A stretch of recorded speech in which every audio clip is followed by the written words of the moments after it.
প্রিয় দর্শক, আসসালামু আলাইকুম। আমি মোহাম্মদ শহীদুল ইসলাম, কিরগিজস্তান প্রবাসী। তো আমি কিরগিজস্তান থেকেই বলতেছি। এখন কিরগিজস্তানের যে নতুন আপডেট যে বিষয়গুলো চলতেছে সে বিষয় নিয়ে আমি আপনাদের সঙ্গে কথা বলবো। তো এখন বর্তমান এদেশের সরকার, সবচেয়ে বেশি বিষয় হচ্ছে যে এদেশের সরকার প্রত্যেক বছর এক বছরের উপর কেউ থাকে না, এক বছর পর পর সরকার চেঞ্জ হয়ে যায়। এই কারণে নিয়ম কোনোটাই স্থির থাকে না। যখন যে সরকার আসে সেই সরকারের অনুযায়ী সেই নিয়ম হয়। আর এই কারণেই বিভিন্ন রকম সমস্যার সম্মুখীন হতে হয় আমাদের মতো যারা প্রবাসী থাকে তাদের।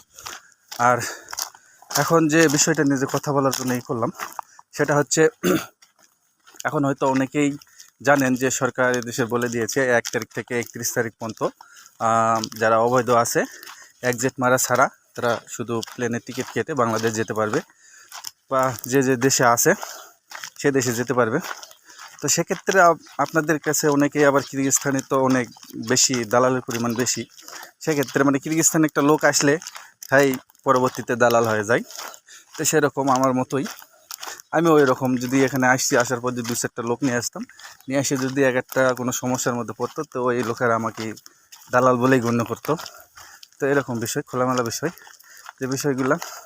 আর এখন আপনারা যেহেতু সরকার নিষেধ করে দিয়েছে অবৈধ লোক এখানে রাখবে না, সকল নিজ নিজ দেশে চলে যেতে হবে। তো সেক্ষেত্রে অনেক দালাল আছে আপনাদেরকে বিভিন্ন রকম প্রলোভন দেখাতে পারে, যে ভিসা আমরা করে দেবো, ভিসা করার রাস্তা আছে। আমি বলবো ভুলেও তাদেরকে আপনারা টাকা দিবেন না। কারণ এটাই হচ্ছে, এমনও হতে পারে যে সে অবৈধ আছে, আপনার কাছ থেকে টাকা নিয়ে চলে যাবে বাংলাদেশে চলে গেলে আপনার আর কিছুই করার নাই।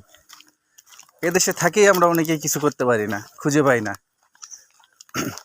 এই কারণে আপনারা কাউকে টাকা দিবেন না।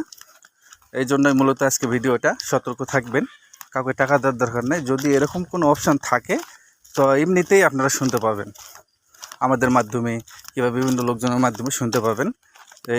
এই জন্যই কোনো দালাল মালালের মাধ্যমে কোনো কিছু করার দরকার নেই।